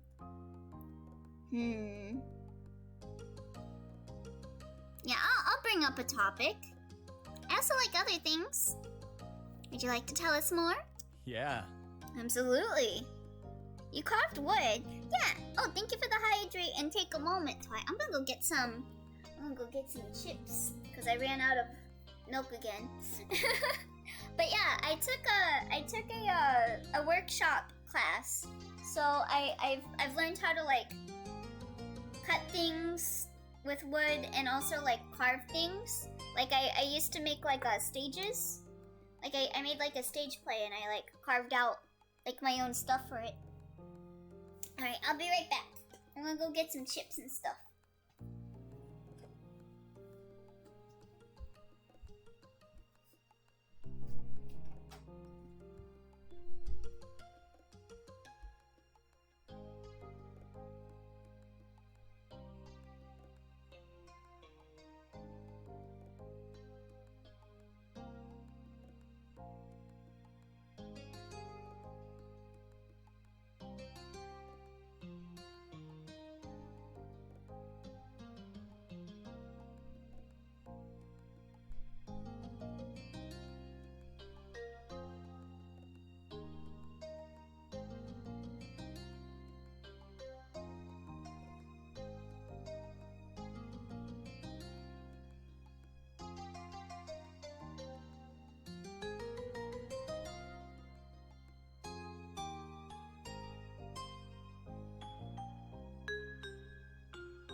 I'm back. And instead of grabbing chips, I completely forgot that I still had some crab rangoon. So I grabbed some.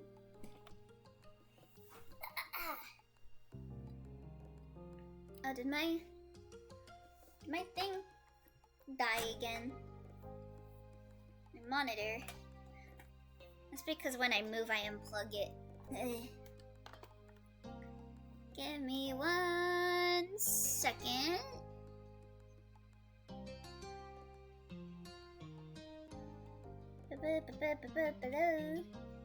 Fish and the chips.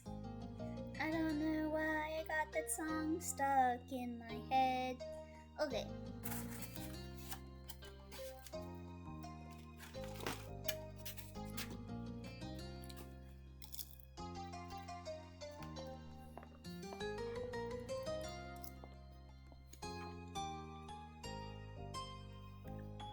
Sorry, eating my crab rangoon right now.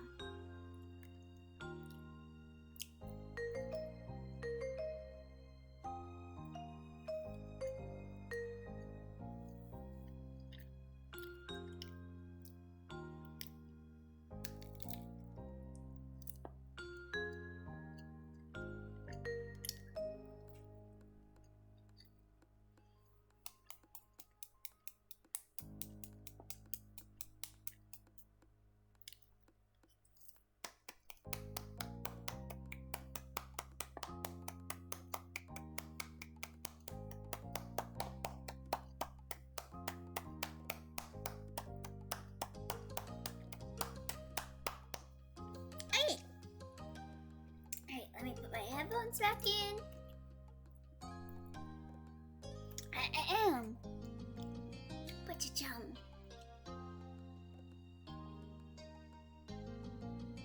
What is this food clapping? What's with the clapping? I don't know. I like clapping when I'm eating. I don't know. I just clap when I'm eating. I guess that's how you can tell that I like it. Americans, clappy claps. You can tell I like food if I start clapping. Thank you for the head pats, Overtaker. Alright, back to the game. Yeah, absolutely. They looked genuinely eager for you to keep talking, so you did. The rest of the dinner continued just like that, with light conversation as you ate your meals. Eventually, all the dishes on the kitchen table were pretty much gone. Kyra set down her fork and rested her arms at her sides, letting loose a satisfied sigh. Her plate was completely empty. Thanks. You've never seen that? That was delish. Thank you for your culinary creations, Cliff. Mr. Holden was like a flower soaking up the rays of the sun. He beamed, flattered by the praise. I know I'm not the only person that claps when they eat food. I know it's not just me. I've seen other VTubers clap while they eat. Let me see. I ate until I was satisfied. I don't eat too much. I have a tiny stomach. It had taken you some time to finish it all, but eventually you cleared your plate. Cove successfully kept his presence to a minimum for the full meal. He was slumped over, even now, toying with his silverware. His parents practically only talked to you. Most attempts to entice him to join the conversation failed. Aww. It wasn't typical for him to say so little. He at least tried to participate. You didn't get much time to contemplate Cove's situation because your attention was taken by Mr. Holden pointedly clearing his voice. Was that why you said American, Swarf? Do you also clap? Not to sound like a broken record, but thanks for coming, Bunny. I'm glad we finally got the chance to have you over for a real dinner. It's a meme. It's fine. Don't worry. What? Did I hear that right? This is the first time Bunny has ever had dinner here? Why in the world haven't you invited him over sooner? Cove is always the one going over to Bunny's house until now. Yeah, he's too shy to have me in his sand room. Which, honestly, I will not be back. I will not be back. This is my first and last time in Cove's room. I mean, how was I supposed to reject the generous offer of the Lappy family to host my kid? That sounds a little weird. Kyra shook her head, but the amused smile she was sporting told you that she wasn't actually mad. This guy, honestly. Guys don't appreciate them tippy taps. Thank you. See, I know Overtaker appreciates the tippy taps. The three of you looked at Cove in unison, his small sound being more than enough to get the focus on him after his silence. But now he'd stopped fiddling with his fork. I mean... Would it be alright for Bunny to stay over, like, for most of the night? He shot you a shy glance then, smiling a little. If you're cool with that, you better fucking vacuum that room, Cove. Mr. Holden's shoulders stiffened. He sat up straighter, eyes darting back and forth between you and Cove. His mouth opened, but not a peep came out. You could think of it like a bunny thumping its foot. Yes! That's part of why I like doing it, actually. You never seen Cove's dad say no to him before, but this is different than the usual request. It wasn't so simple, and Mr. Holden was lost. Then Cove's mom reached out and took a hold of his shirt collar. She pulled him closer. She glanced at you before leaning in and bringing a hand up in front of their faces. Two adults whispered seriously to each other. Eh? Cove's eyes opened wider. He leaned forward as if that would help him overhear his parents' conversation. Are they debating over if me staying the night will be safe? Mr. Holden kept gesturing with his hands, while Kyra made sure he didn't get too far away with all his movements. Every now and then, both of them would watch you and Cove out of the corner of their eyes. Didn't seem like they were fighting to you. They looked more like some kind of tiny sports team having a private huddle. After a bit, they broke the group up. They moved back to sit properly in their chairs. You snuck a look at Cove. You stared at them expectantly. You're eager to hear their verdict, too. I will fuck your son, and you will be next. Kyra and I think that should be fine, but... He lifted a finger dramatically, his brows raising as he met Cove's gaze and then your own. We'll have to talk with Bunny's parents to make sure they'd be comfortable with it. If they are, we can arrange for a sleepover to happen on a different night when everyone is more prepared. If Bunny's folks don't like the idea, there's nothing we can do. God damn it. He finished the mini speech with a wide shrug using his full arms. He also checked out Kyra from the corner of his eye and gave her a crooked smile. What is wrong with you guys? She nodded approvingly and grinned back. You thought you saw her give him a thumbs up, but her hand was partially blocked by the table. They looked so pleased with themselves over the answer, but they just passed the actual decision on whether it was alright or not to someone else. Namely, your parents. If this was a sports game, they would have punted the ball away. Cove hung his head, deflated. He had been hoping you could stay over today, not some hypothetical time in the future. What is wrong with you guys? The list is long, Elio. I don't know if I could get into it. Let me see.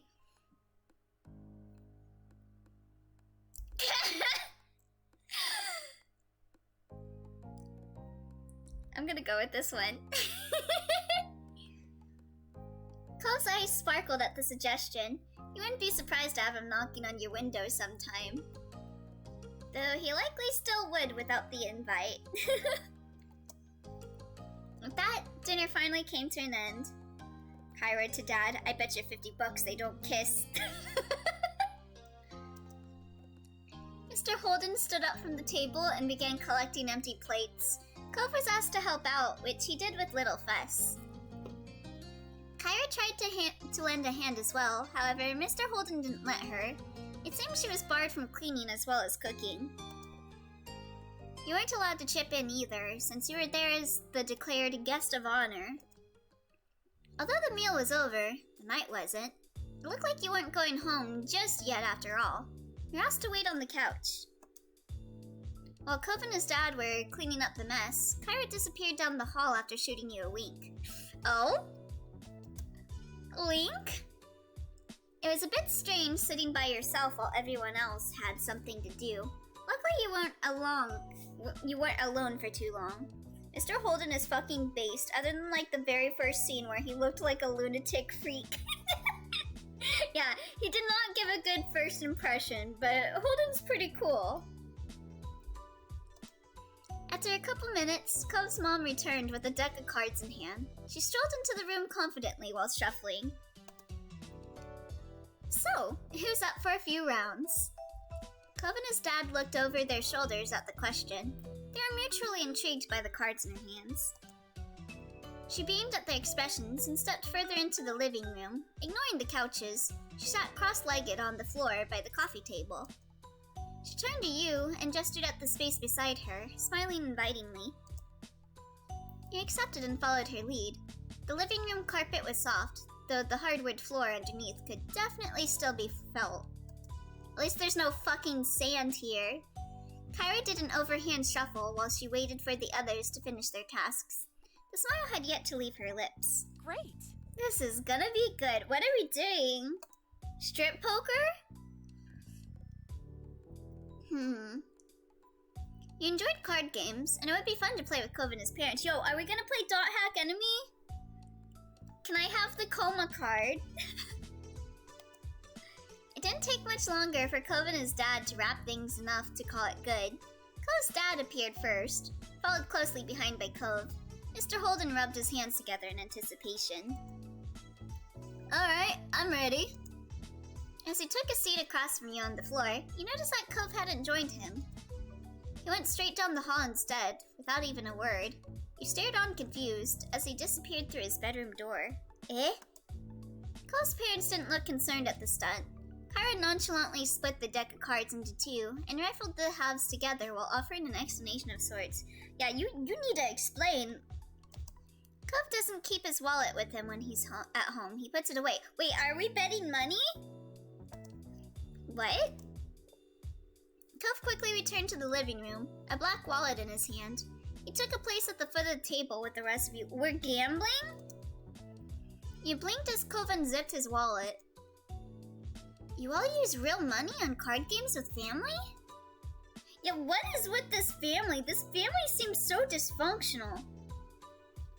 While you sat there, your hands idle in your lap, the three-shot looks at one another and size each other up. Yeah, no wonder Cove has issues with parents like this. Yeah. That's right. $5 per round per person. Winner takes all. Wow. Go big or go home. Oh, are you planning on kicking Bunny to the curb? Or do you intend on donating to the Guest of Honor's pot, Mr. High Roller? Jesus. Mr. Holden narrowed his eyes and leaned back against the side of the couch, completely at ease. No worries. If Bunny wants to play, I'll fund his way in. Don't you worry about that. Yeah, let's induce gambling. Cove, please, don't listen to your parents. Don't become a gambler like your parents. Listen, I'll accept the sand in your room. I draw the line at gambling, though. Unless it's on gacha games. He rested an arm across the top of a knee that he propped up. Cove's dad was acting slick in a way you'd never seen before. Are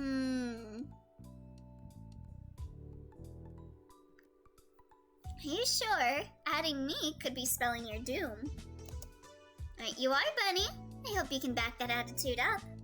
Ah yes, go big and bankrupt the children's, right? What the fuck? You know I can, Kyra. You can let me pay for Bunny. He's my friend. No, don't you pay for it, Cove! You're the child here. Have your dad pay. Mr. Holden grinned with a chuckle. Good kid. Alright, bud, I concede. You're too polite for me. You pay for it! You're his dad! I'm upset. Well, you got your ticket. Interested in throwing in? You glanced around. This seemed like serious business. In response to your consternation, Kyra softened her competitive smile. Don't worry too much. We'll probably just do some rounds of Go Fish tonight. No biggie. Oh, I'm a pro at Go Fish. What do you think? Yeah, I'm gonna join in. I'd love to play. Yeah, I'm gonna get all of their money and then I'll split it between me and Cove. Mr. Holden gave you a big thumbs up while Cove nodded firmly back. I was really good at Go Fish. I am good at Go Fish. You usually won when you played with your own family, to the point Elizabeth refused to play that game with you anymore. Fantastic. We'll play for however long everyone wants to keep going, or until people start running out of cash. We're still refusing to quit while they're behind. What? Yo, you're really trying to bankrupt us! Speaking for yourself, I see.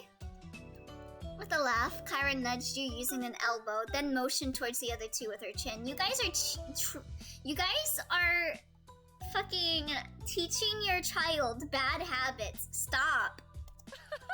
Don't be fooled by their soft faces. These boys are sharks. In reaction to her words, Mr. Holden smirked, and Cove's eyebrows became more angled. Kyra's phrasing made you think back to when you were young, specifically of Mr. Holden's favorite shark pants that he used to wear all the time. Perhaps they'd been a fit for him in ways you didn't know of. You could feel tension in the air. Cove and his parents glued their eyes to one another, then all placed $5 bills in an empty space in front of them. Cove dropped an extra one for you, giving you a tiny smile after he did. First his dad pays me, then he pays for me. Let's go. Once this was done, Kyra began dealing out cards to everybody. It was time to begin. The first round came and went quickly, with the group getting into the groove of things. You won right away, which meant you had money to keep placing. which meant you had money to keep playing the second round. You're a natural. Nicely done. Better keep those wits about you for the next round, though. As the night went on, so did the games. Mr. Holden would jokingly shake his fist whenever someone other than him got a pair. Kyra acted as a news anchor, reporting on every move everyone made by speaking into her curled fist. That's cute. Cove was still a few words, but now it was because he was focused on the game instead of being overcome with awkwardness. Most of the time, you even spotted a smile on his lips. Cove is just like me, for real, for real. When I play card games, I get a little too serious. You won quite a few games to your delight. You had a hefty money pile on your side of the table. You must regret paying Bunny's way in now, huh? Don't worry, I'll split it with him. No way. Bunny might be beating me, but he's also beating you two. Cove turned towards you and smiled, looking pleased at your ability to match his mom and dad. You grinned at him, touched by his speedy comeback. It became clear that where the money went in the moment didn't really matter. They ended up giving it back to one another in other ways, not just through more rounds of cards. You sat back, looking over the scene. A tiny smile grew on your face. Cove's family was pretty cool, you thought. I don't know about that one with the gambling chief. You're glad he got his chance to come over and spend time with the three of them. Alrighty. Well, I think that is a good place to stop playing our life for the day. But next time we will be doing road trip. And yeah. Hell yeah, hell yeah. But that won't be it for me for today. Just let me go save. Man, the last time I played this was January 4th. Jesus Christ. It really has been that long. God. Okay. But yeah, I'm gonna go offline for like a few seconds to set up my game capture for Genshin of Impact. But I will be right back. I just want to go offline. Ooh, excuse me. I just want to go offline for it, just in case, like, I have sound issues, because I feel like that would be annoying to listen to. So I'll do that off screen, and then I'll be back with some Genshin. Thanks for the gambling. No problem. Thanks for coming. And I'll maybe see you guys in a few minutes with Genshin. Bye-bye! Soon!